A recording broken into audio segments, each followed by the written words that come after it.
Cette année, la barre des 3500 habitants a été rabaissée à 1000, ce qui veut dire que maintenant une commune de 1000 habitants doit se plier aux mêmes règles électorales que les grandes communes, en particulier le vote au système proportionnel. Explication de texte.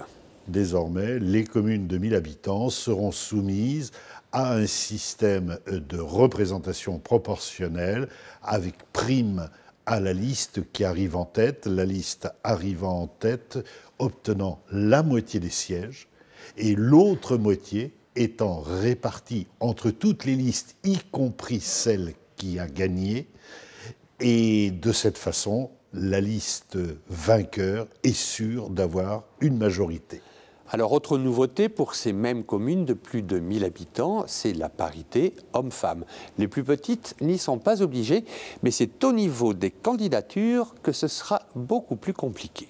La difficulté pour les petites communes de moins de 1000 habitants qui, elles, restent soumises au système majoritaire avec panachage, la difficulté, c'est qu'il faudra qu'il y ait déclaration des listes, donc déclaration des candidatures.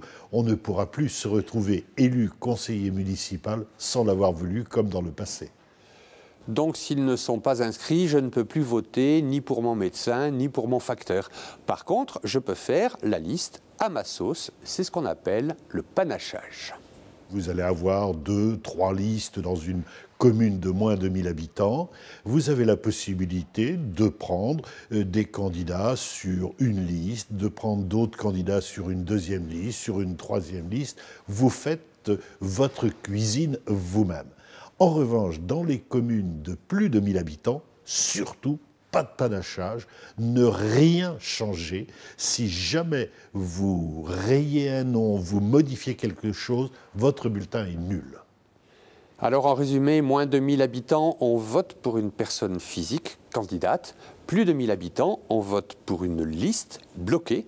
Et en cas de doute, eh bien c'est facile de demander au président du bureau de vote.